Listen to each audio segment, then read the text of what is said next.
बिस्मिल्लाहिर्रहमानिर्रहीम। अस्सलामु अलैकुम वरहमतुल्लाहि वबरकातुहू। चलें जी, पहले लेक्चर जो शुरू करते हैं। पहला जो हमारा जो आज लेक्चर प्लान है, इसका जो पहला जो है हमारा पॉइंट है वो है रिलेटिव मॉलिक्यूलर मास। देखिए, रिलेटिव का मतलब मैंने आपको पिछले लेक्चर के अंदर बताया था। इसका मतलब होता है किसी चीज़ से कंपेयर करके किसी का मास निकालना। तो इस लिहाज से ये जो आपके पास रिलेटिव मॉलिक्यूलर मास है, जिसको m और स्मॉल r से हम शो करते हैं, it is the relative molecular mass of a substance compared to the average mass of the C12 atom of carbon. It is known as relative molecular mass. देखिए, definition आपको मैं बता देता हूँ। ये देखिए, ये जो है आपके पास कि जो आपके पास एम आर है, रिलेटिव मॉलिक्यूलर मास, ये है जी average mass of molecules in substance. यानी एक सब्सटेंस में जो मॉलिक्यूल्स हैं, इन सब के जो है मास को इकट्ठा कर लें, उसका एवरेज निकाल लें हम लोग।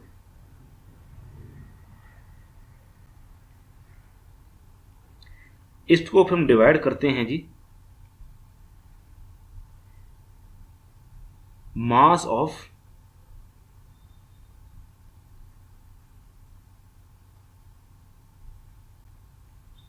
एटम ऑफ कार्बन का जो आइसोटोप है 12।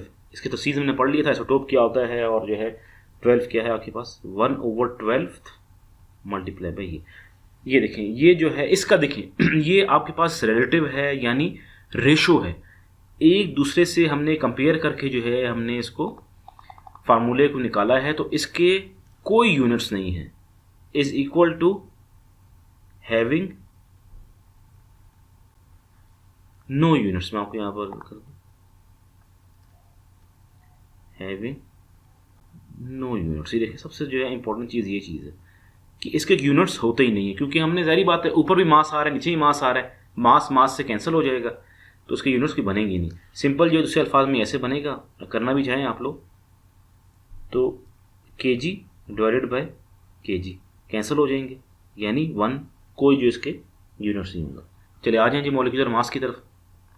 दूसरा जो हमारा आज का कंसेप्ट है वो जो है मॉलिक्यूलर मास है।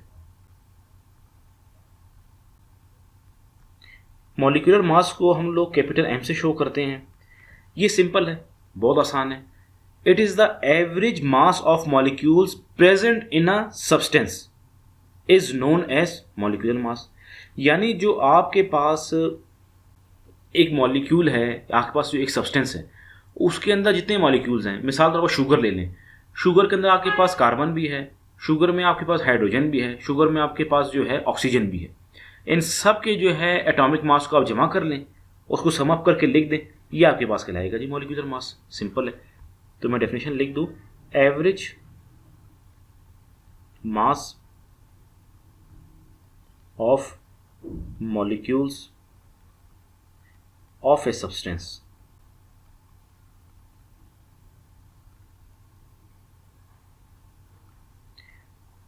इज नोन एज m, यानी मॉलिक्यूलर मास आपके पास है। अच्छा देखिए, ये छोटे छोटे कॉन्सेप्ट हैं। अभी ये आगे आ जाए वो मोलर मास मोल्स की तरफ। ये देखिए, हमारा तीसरा कॉन्सेप्ट जी मोल्स। देखिए जी, मोल्स जो है ये आपके पास जो है रिलेशन बताता है कि अब आपने ये निकालने हैं कि भाई आपके मॉलिक्यूलर मोल्स कितने हैं। ये दो चीज़ों को कंपेयर करता है आपको असल में, मास of substance divided by total mass of a substance. ये कंपैरिजन है इसका यूनिट। अच्छा, इसके मुकाबले में जो हम आगे चलने से पहले बता दूं, जो मॉलिक्यूलर मास का जो होता है यूनिट्स, यानी मॉलिक्यूलर मास हैज यूनिट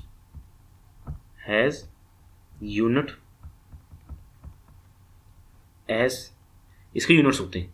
अच्छा, यूनिट्स के क्या होते हैं? इसके यूनिट्स केजी भी हो सकते हैं, इसके यूनिट्स ग्राम भी हो सकते हैं, इसके यूनिट्स मिलीग्राम भी हो सकते हैं, इसके यूनिट्स म्यू यानी एटॉमिक मास यूनिट भी हो सकता है। यानी इसके यूनिट्स होते हैं हैव यूनिट्स। सही, पिछले वाले के रिलेटिव मॉलिक्यूलर मास के यूनिट्स नहीं होते, इसके यूनिट्स होते हैं। चलिए आ जाए मोल्स की तरफ आ जाए। देखिए, ये देखिए मोल्स। मोल्स जो है इसको n से हम शो करते हैं। ये आपके पास होता है, जो मोल्स होता है ये होता है मास of substance,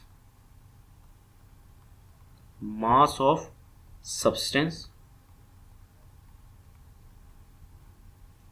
divided by molar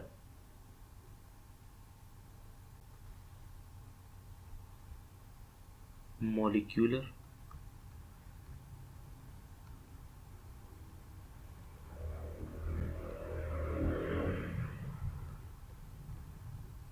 देखिए जी, ये जो समझना बहुत ज़रूरी है आपके लिए, ये कंसेप्ट देखिए। मोल आपके पास क्या होता है, अमाउंट मास ऑफ सब्सटेंस।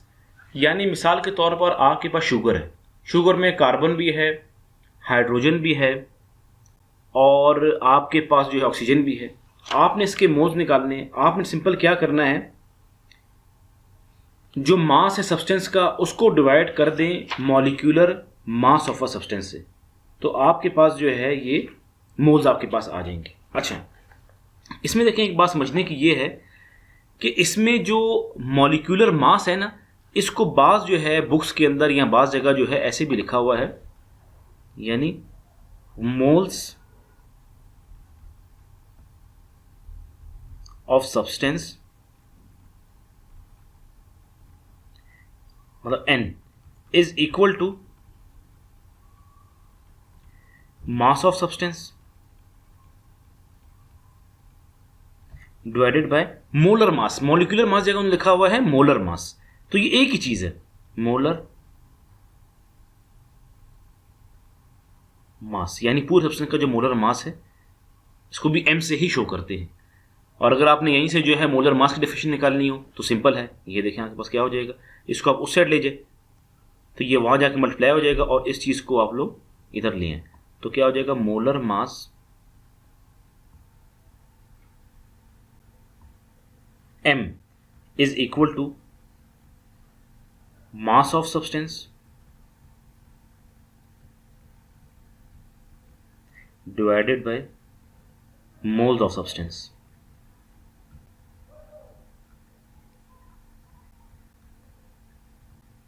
ये जी आपके पास आ गए। अच्छा, इसके यूनिट्स होते हैं, ज़ाहिर बात देखें सिंपल है, इसको मास सिंपल देखिए बताता हूँ।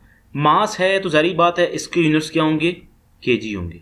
मोल्स है तो इसकी यूनिट्स क्या होंगे, मोल होंगे। अच्छा, मिसाल के तौर पर ऊपर आपके पास कोई चीज़ अगर ग्राम के अंदर है तो ये ग्राम आ जाएगा, नीचे मोल एटिज रहेगा, क्योंकि मोल्स जो है ना वो केजी मोल, केजी मोल, ग्राम मोल ये नहीं होते। अच्छा, अगर आपके पास ऊपर मिलीग्राम में है और नीचे मोल है तो ये देखिए आप उसको भी ले सकते हैं, और कंबाइन करके लिखना है तो भी ऐसे, केजी मोल्स के ऊपर ले जाएंगे, यहाँ पॉजिटिव 1 पावर ऊपर जाके -1 हो जाएगी, मोल -1, या ग्राम मोल -1 पावर, मिलीग्राम मोल -1 पावर। तो ये इसके यूनिट्स हैं। और इसको इंग्लिश में लिखने का तरीका ये है, इसको कहते हैं हम लोग किलोग्राम पर मोल या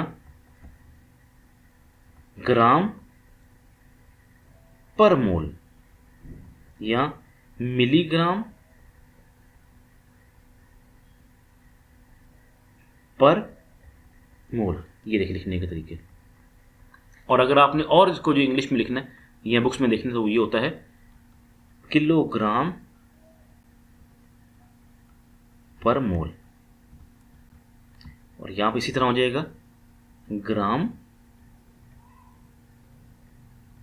पर मोल। इसकी आप लोग खुद लिख लेना कि भी मिलीग्राम पर मोल, यही लिखने का तरीका। अच्छा चलिए, इसके साथ साथ जो आगे चलते हैं हम लोग इंशाल्लाह। अच्छा देखिए भी, एक जो है बेसिक कंसेप्ट आपका ये है, वो आपके पास कहलाता है, हम लोग एवोगैड्रोस नंबर इंशाल्लाह आगे पढ़ेंगे। उससे पहले एक चीज़ समझने की बहुत ज़रूरी है कि 1 mole of any materials contain 6.022 into 10⁻23 chemical units. यानी किसी भी एक मोल के अंदर आपके पास इतने जो है आपके पास यूनिट्स होते हैं। ये देखिए, यानी आपके पास 1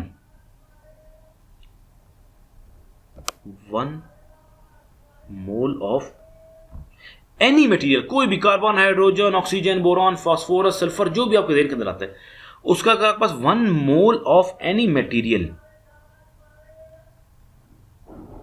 has is equal to 6.02 into 10 raised to power 23 chemical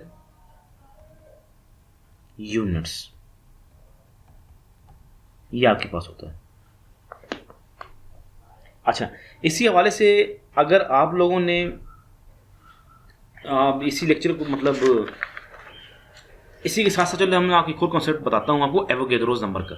देखिए, ये आपको समझ आ गया कि कोई भी आपके पास अगर 1 मोल है, मिसाल तौर पर आपके पास एक हाइड्रोजन है, एक कार्बन है, तो उसके अंदर एक हाइड्रोजन में 6.022 या 02 इंटू 10⁻23 केमिकल यूनिट्स होंगे।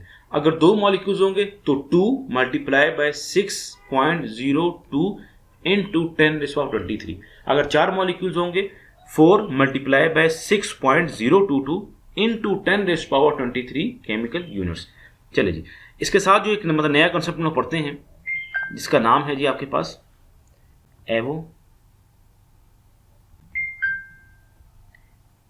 Avogadro's number. इसको हम शो करते हैं कैपिटल एन और इसके सबस्क्रिप्ट के अंदर कहते हैं इसको, जो बिल्कुल साथ लिखा जाए उसको सबस्क्रिप्ट कहते हैं ना, एन ए। ये होता है जी the number of atom of carbon. मतलब इसकी 2 डेफिनेशंस हैं। The number of atoms present in C12 isotope of carbon is called Avogadro's number. ये थोड़ी मुश्किल थी, आसान इसकी ये है, the number of chemical units in 1 mole of any substance is called Avogadro's number, जिसे अभी भी मैंने बताया। यानी आपको मैं लिख के बता देता हूं इसकी definition. The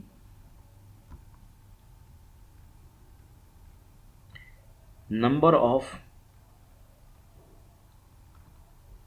chemical units in 1 mole of any substance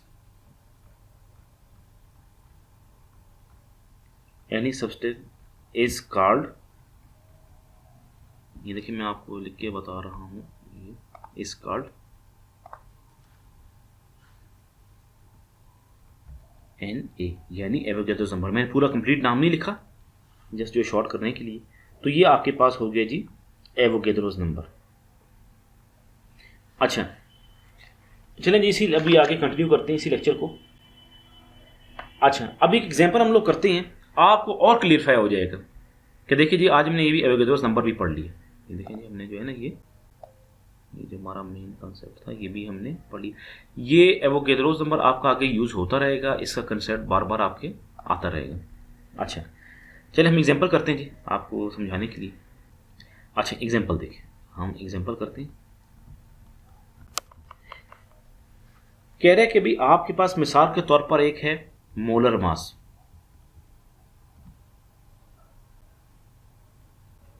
molar mass of hydrogen gas यानी H2 गैस। इसके अंदर जो होते हैं 6.022 इंटू 10⁻23 मॉलिक्यूल्स होंगे ऑफ H2 गैस। ये देखिए, इसी तरह मिसाल के तौर पर आपके पास जो ये देखिए ये मोलर मास जो है ना, असल में मोलर मास ये आपके 1 मोल को शो करता है, 1 मोल को। इसी तरह molar mass of hydrogen atom जिसको हम H से शो करते हैं, इसके अंदर होते हैं 6.022 या 2 10 इंटू 10⁻23 हाइड्रोजन एटम्स।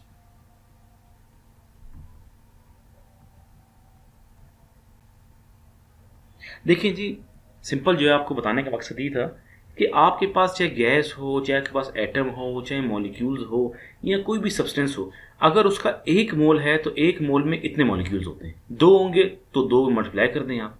मिसाल के तौर पर अगर आपके पास हाँ कुछ C2 है, मतलब कार्बन के साथ 2 लगा हुआ है, तो क्या है कि एक कार्बन के अंदर आपके पास 6.022 10⁻23 मॉलिक्यूल्स होंगे। और अगर आपके पास 2 कार्बन है तो मल्टीप्लाई बाय 2 कर दें आप इसको, सिंपल है आपके लिए। अच्छा चलिए जी, एक और हम एग्जांपल करते हैं। वो एग्जांपल है ये फाइंडिंग मॉलिक्यूलर मास, कि मॉलिक्यूलर मास जो है आप लोग कैसे निकालते हैं। इंतहाई आसान है, हम पहले कर भी चुके हैं। चलिए हम लोग और मज़ीद जो क्लेरिफाई करते हैं। देखिए जी, मॉलिक्यूलर मास हम लोगों ने अभी भी जस्ट पढ़ा है।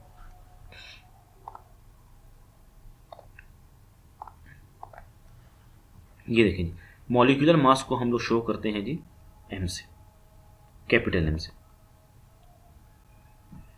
कह रहे आपने ये बताना है मॉलिक्यूलर मास किसका, आपने बताना है कार्बन डाइऑक्साइड उसका H2SO4 का, सल्फ्यूरिक एसिड का और H2O यानी पानी का। मतलब आपने मॉलिक्यूलर मास ऑफ H2O बताना है और आपने बताना है जी मॉलिक्यूलर मास ऑफ H2SO4 बताना। इसमें सिंपल क्या है, आपने हाइड्रोजन का एटॉमिक मास आपको पता है, आपको ऑक्सीजन का एटॉमिक मास पता है, इन सबको सम अप कर दें। चलें पहले हम सॉल्व करते हैं। ये देखें, ये है आपके पास फर्स्ट, ये आपके पास सेकंड। सॉल्व मैं करता हूँ आपके लिए, ग्रीन से करता हूँ। चलिए ये देखिए,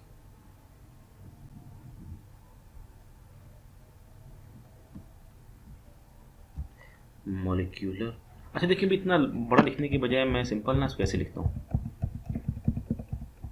यानी मॉलिक्यूलर मास ऑफ H2O। ये कैसे होगा, देखिए आपके पास हाइड्रोजन के कितने जो हैं मॉलिक्यूल्स हैं, 2 है, multiply by atomic mass of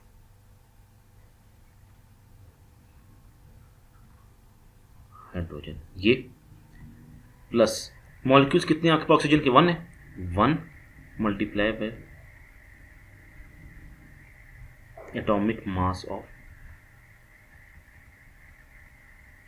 देखिए तालिब इल्म कराम, अभी आप उस लेवल तक चले गए हैं कि आपके बेसिक कंसेप्ट्स ना बन गए हैं।